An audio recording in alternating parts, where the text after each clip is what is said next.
Coming up on The World Today. Trump ally Chris Christie urges the president to accept defeat. U.S. donates precision-guided missiles and affirms promise to stand by the Philippines.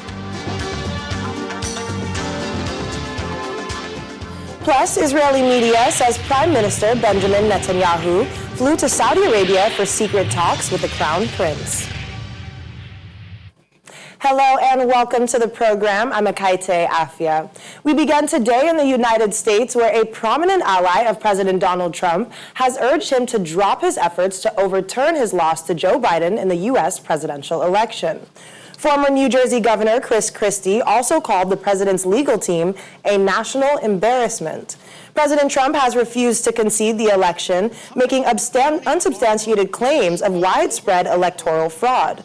Many Republicans have supported his legal efforts, but a small growing number have broken ranks. Are present allies of Maduro with a... What we are really dealing with here and uncovering more by the day is the massive... Meanwhile, the Trump campaign has distanced itself from a lawyer who made dramatic claims of voter fraud at several media events. Sidney Powell claimed without evidence last week that electronic voting systems had switched millions of votes to President-elect Joe Biden, and said he won due to communist money. On Sunday, the Trump campaign issued a statement saying Ms. Powell was practicing law on her own and was not a member of the Trump legal team. However, a tweet from President Trump earlier this month explicitly named her as part of the team, referring to her as one of his wonderful lawyers and representatives. What we are really dealing with here and uncovering more by the day is the massive influence of communist money through Venezuela, Cuba, and likely China in the interference with our elections here in the United States. The Dominion voting systems, the Smartmatic technology software, and the software that goes in other computerized voting systems here as well, not just Dominion, were created in Venezuela at the direction of Hugo Chavez to make sure he never lost an election after one constitutional referendum came out the way he did not want it to come out. But one of its most characteristic features is its ability to flip votes.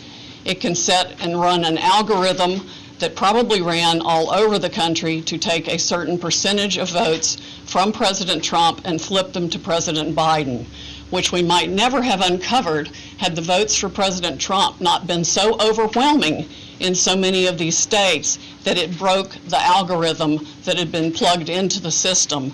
And that's what caused them to have to shut down in the states they shut down in. That's when they came in the back door with all the mail-in ballots. Well, let's get more on this story from our Washington, D.C. correspondent, Maria Bird. Maria, welcome to the program.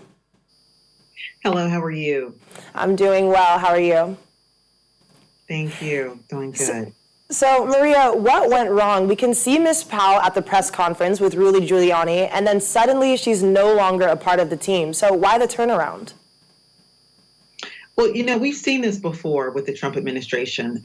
We know that when things don't seem to be panning out in their direction, they will find someone to cut off and to kind of change the direction and to point the blame to. And so, as we all heard in your earlier statement by the Trump lawyer at the time, was that she basically had very clear allegations against Venezuela. She had talked about an algorithm, various things that have not been proven. And I think that many Americans are wondering, where did that information come from? And so the president and the lead of his legal team, Rudy Giuliani, are clear that they had to find a way to remove her. And this is the way that they're going to do that, to try to obviously keep what their base believing in and trusting them in what they believe has been some form of voter fraud. But because she was very specific and very precise in what she provided as information, that has not been proven. And I think most Americans are trying to understand why that was even said. And so I think for their credibility, they've had to remove her from their legal team. Well, how is she reacting to the statement from Rudy Giuliani that she is not a member of the Trump legal team anymore?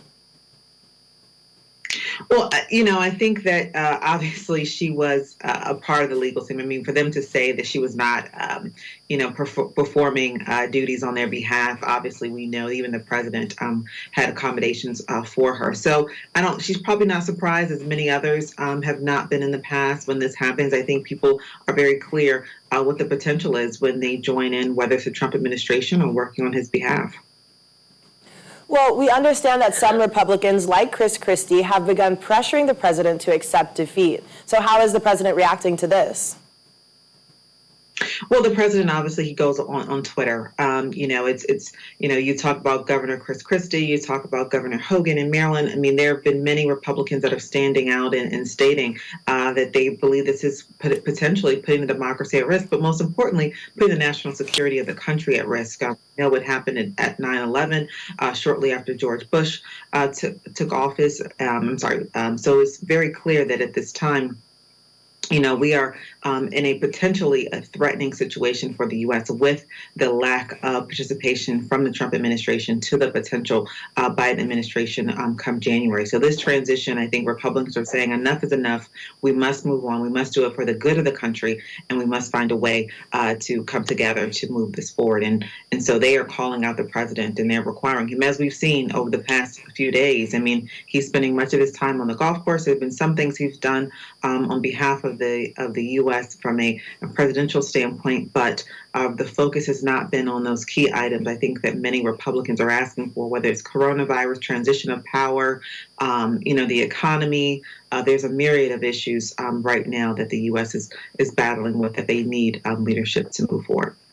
Well, speaking of the transition, let's talk a little bit about Joe Biden. We understand that he'll be making some key appointments very soon. So what can you tell us about that? Well, we know that Joe Biden is really looking at his foreign relations. He is going to definitely most likely name the Secretary of State, who was someone that worked on the Obama administration. He will probably most likely, we're hearing that the ambassador to the UN will be someone that has a great deal of experience with the continent of Africa, has Linda Thomas Greenfield has been one that has worked in the U.S. and has been ambassador to several different countries in Africa. So we know that Africa most likely will be one of the areas that will be of great work in relationship building on behalf of the U.S. So we can already see where his focus will be, is really on bridging those gaps and being able to be partners, not only, looking at how he can rectify China, but clearly he's looking at some of these key partners in the past that we've had in the U.S. and that how we can strengthen those relationships moving forward. All right. Well, Maria, thanks so much for joining us this evening. Thank you so much. White House National Security Advisor Robert O'Brien has visited the Philippines today for a meeting and discussion with leaders over regional security collaboration and the importance of Southeast Asia to the United States. Washington pledged to provide the Philippines with $18.4 million worth of precision-guided missiles this year to use in its fight against the Islamist militants in the South. The missiles are being funded under a U.S. Congress Act that allows the Defense Department to train and equip foreign armies allied with Washington to fight Islamist militants across the world since 2006. We stand with the Philippines in protecting your sovereign rights, your offshore resources, and all of those rights that are consistent with international law. Those resources belong to the children and the grandchildren of the people here. They belong to the Philippine people. They don't belong to some other country that just because they may be big and they may be bigger than the Philippines, they can come take away and convert the resources of the Philippine people. This transfer underscores our strong and enduring commitment to a critical alliance. We hope these precision-guided missiles and munitions will help the AFP protect Philippine lives in Mindanao and end the needless suffering imposed by ISIS East Asia. Well, Well, moving away from the United States, the Israeli media is reporting that Prime Minister Benjamin Netanyahu secretly flew to Saudi Arabia on Sunday to meet Crown Prince Mohammed bin Salman. Flight tracking data showed a business jet previously used by Mr. Netanyahu traveled to the Red Sea city of Neom. There is no official confirmation. The minister said he had been told about it by the foreign ministry. This would be the first known meeting between leaders of the historical foes whom the U.S. wants to normalize ties. President Donald Trump has recently brokered deals establishing diplomatic relations between Israel and the United Arab Emirates, Bahrain, and Sudan.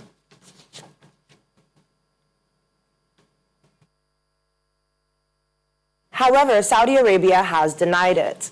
And in Afghanistan, charity group Save the Children says an average of 5 children have been killed or wounded every day for the past 14 years in the war-torn country. The group adds that data from the United Nations showed at least 26,025 children were killed or maimed from 2005 to 2019. The charity has urged donor nations to protect the future of Afghan children ahead of a key meeting in Geneva. Violence has been rising in Afghanistan amid stalled peace talks and U.S. troop withdrawals. Afghanistan is among the 11 most dangerous nations in the world for children, according to Save the Children. The United Nations has urged Ethiopian authorities to ensure the protection of civilians as the army plans to attack the capital of the northern region of Tigray. Prime Minister Abiy Ahmed on Sunday announced a 72-hour deadline for the region's fighters to surrender. The army warned Mekel's 500,000 residents that soldiers would encircle the city and attack it. But the Tigray People's Liberation Front, TPLF, which controls the mountainous region, has vowed to keep fighting. African Union envoys appointed to mediate in the conflicts between the Ethiopian government and the northern Tigray state will not visit the war-hit region. Now that's according to a senior aide to Prime Minister Abiy Ahmed. AU President Cyril Ramaphosa of South Africa on Friday appointed former Mozambican President Joaquim Chissano, former Liberian President Ellen Johnson Sirleaf, and former South African President Glema Montante as special envoys to mediate in the crisis. But a senior advisor to Ethiopia's prime minister says the 3 former presidents will only meet Mr. Abiy. The conflict has reportedly killed hundreds of people and displaced thousands in recent weeks. The UN has also warned that it could trigger a humanitarian crisis. Police have clashed with Umkhonto Wesizwe Military Veterans Association members in Durban following an anti-foreigner protest. A group of MK vets and supporters have been shutting down all foreign-owned shops in central Durban. The group met in Albert Park and are planning on marching through the West Street, the Workshop, Point intersection, and end at South Beach. This is a continuation of their actions 2 weeks ago when they forcibly shut down all foreign-run businesses at the Workshop Market. However, eThekwini municipality has condemned the actions of the group and called on law enforcement officials to arrest perpetrators. Channels TV spoke to some of the foreigner community leaders on the situation. It's a really unfortunate situation because foreigners are going nowhere and their demands are uncalled for. They are accusing foreigners of things which we are not doing, and we are not the source of the problem of local South Africans. So attacking us, marching against us is not going to be a solution. I think they must get the solution where there is a solution. As we are not their problems, we are creating jobs. We also hire South Africans, and we don't have nothing to do with their problems. They have a right to make their demand, and I must tell you the truth, most of part of their demand is a very realistic demand. We all know that there are some things that are not in order, which we are working hand to hand to see where we can assist and guide our own people that is not in order according to them. But you should know there's other demand. They also brought up issue of a sharing economy. I don't know what we are going to share because most of our people here are not mostly benefiting from the government. They are working with their whatever they are doing here, they are doing it on their own to survive. And most of them also are legally illegal immigrants, as they also demand that they are illegal immigrants. They don't want illegal immigrants I must tell you the truth that it is not the issue. The government should look inward and know what the real issue is. Still to come on the program. A study shows that the coronavirus vaccine developed by the University of Oxford is highly effective. Stay with us.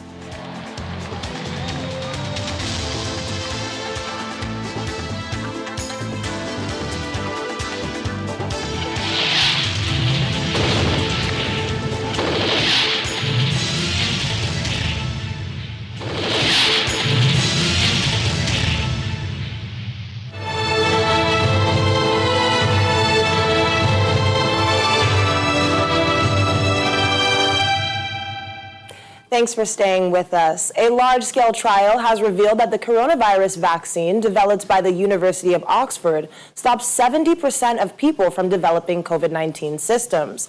This triumph follows revelations that Pfizer and Moderna show 95% protection. However, the Oxford jab is far cheaper and is easier to store and get to every corner of the world than the other two. Therefore, it is expected to play a significant role in tackling the pandemic if it is approved by regulators. The UK government has pre-ordered 100 million doses of the Oxford vaccine, enough to immunize 50 million people. We've supported Oxford University and AstraZeneca all the way through to try to get this vaccine to be brought forward safely but of course also as fast as is safely possible, and to get this result that overall effectiveness 70%, but in one formulation of doses effectiveness of 90%.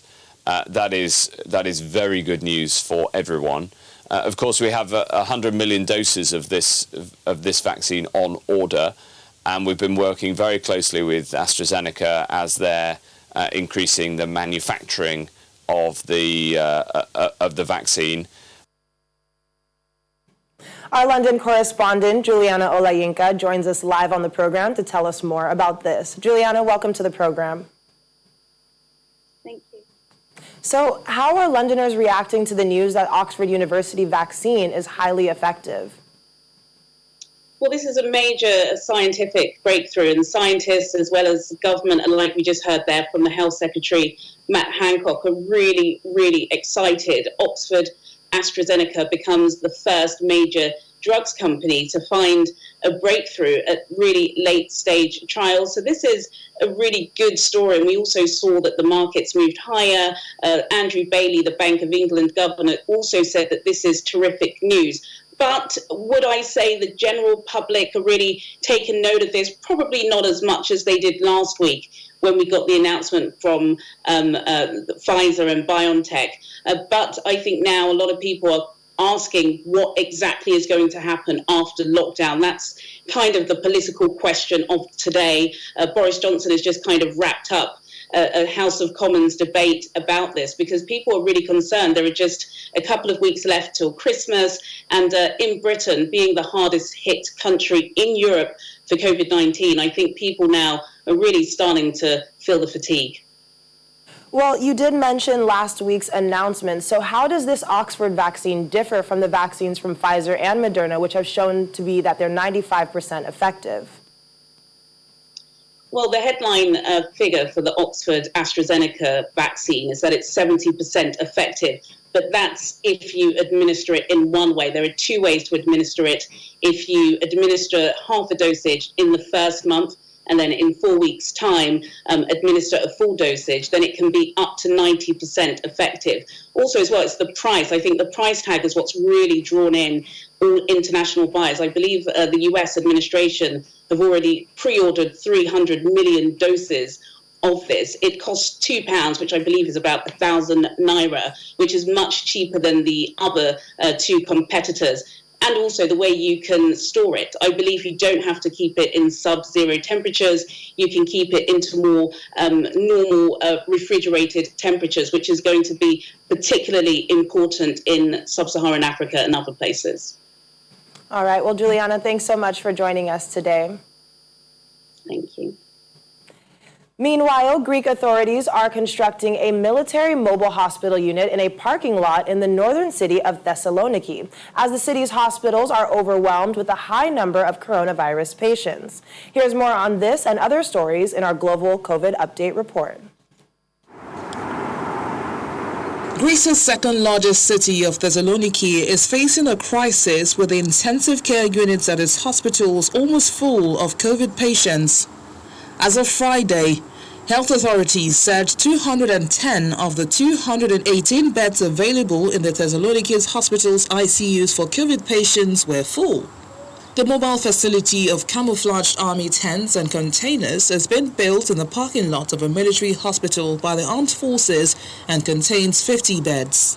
Greece is currently under a lockdown, which will be reviewed at the end of the month. Meanwhile, all travelers arriving in Spain will have to present a proof of negative PCR test if they are arriving from countries on the high-risk list. The test must take place 72 hours before flying. After filling a form, passengers receive QR code needed to get into the country. In Russia, the country reported a record 25,173 new coronavirus infections on Monday. This comes as the Kremlin says it's up to regional authorities to decide what measures are needed in their regions to curb its spread. Russian authorities have said they will not impose nationwide lockdowns as they did earlier in the pandemic, stressing instead the importance of hygiene on targeted measures in certain regions. Finally, Indonesia hit a grim milestone on Monday, surpassing more than 500,000 cases of the coronavirus. In the capital, Jakarta, where relatively loose social restrictions will remain in place until December the 6th, some met the milestone with glum resignation. Indonesia now has 502,110 infections and 16,002 deaths from COVID-19, the highest numbers in Southeast Asia.